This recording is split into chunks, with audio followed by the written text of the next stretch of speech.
Hey y'all, Harold here, and today we are going to go ahead and get our import done for our ATI domain. This is going to be a bulk load of Active Directory users provided to us by their HR department, so to speak.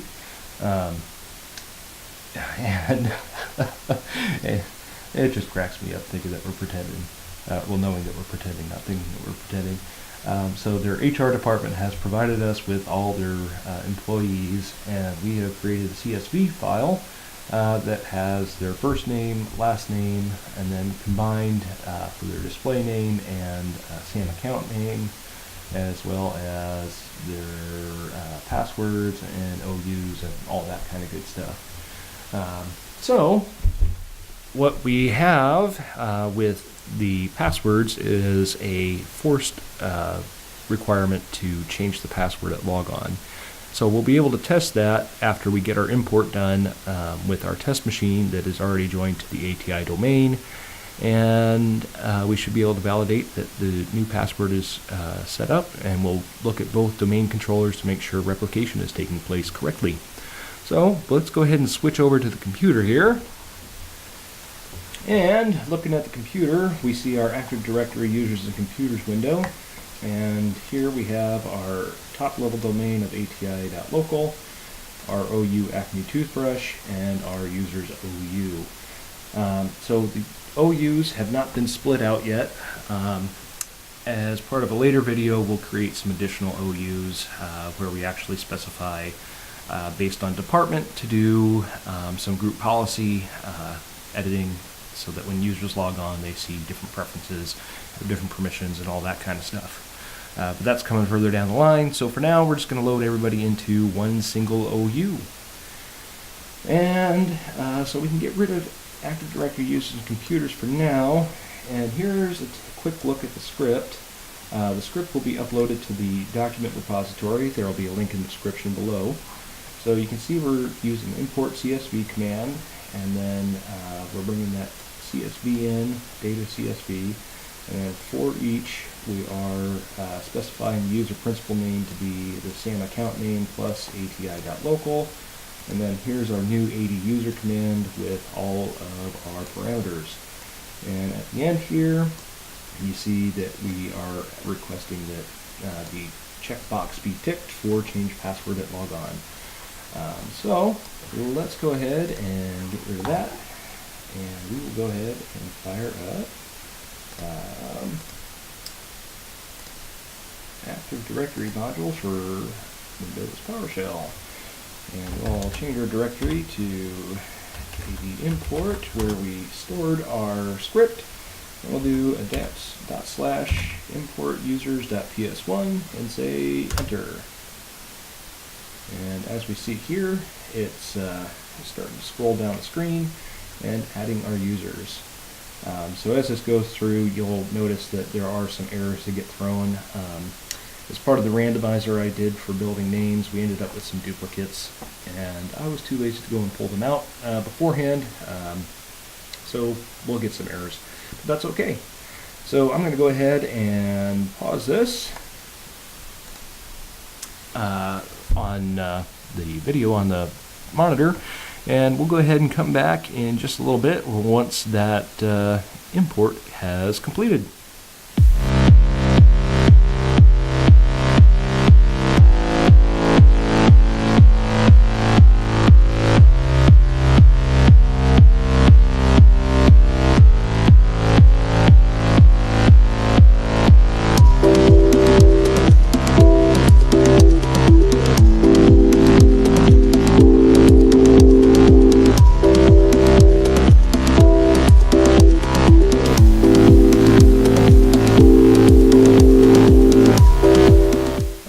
And we're back. So all of our users have been imported. You say, oh well, where are they?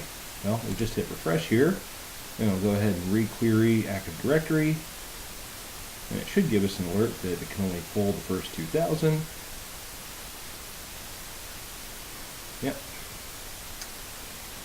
And let's go ahead and switch over to our second domain controller, BC02. And here's our OU again, and let's go ahead and hit refresh, and hopefully we have had replication take place. And it looks like we have. So let us say, ooh, we're going to be Aaron Coleman, I guess. Why not? So he is Aaron.Coleman at ATI.local. And let's go ahead and pull up remote desktop here and sign in as Aaron Coleman.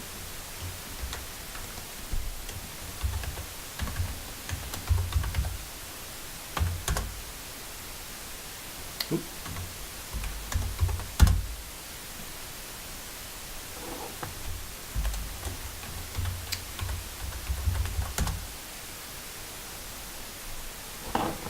It is not liking us.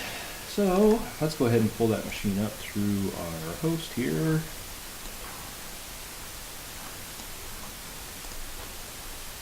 And now we're signed into our ATI domain.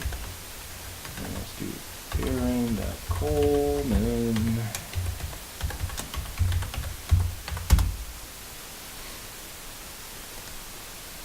Incorrect.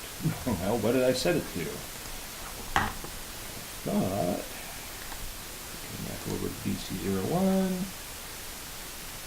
We can take a look at our CSV here. No 01, just 1. That would explain a lot. So we jump back into our desktop session. Try this again. Aaron.Coleman. Password. Credentialing. Password is expired. Contact your administrator for assistance. So it's not going to let us log in through remote desktop there. So let's jump back over to our host. And let's say other user. Aaron.Coleman.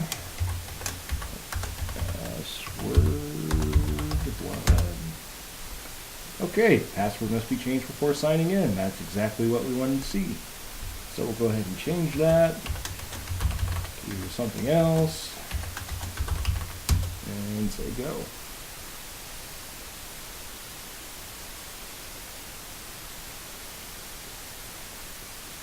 Password has been changed.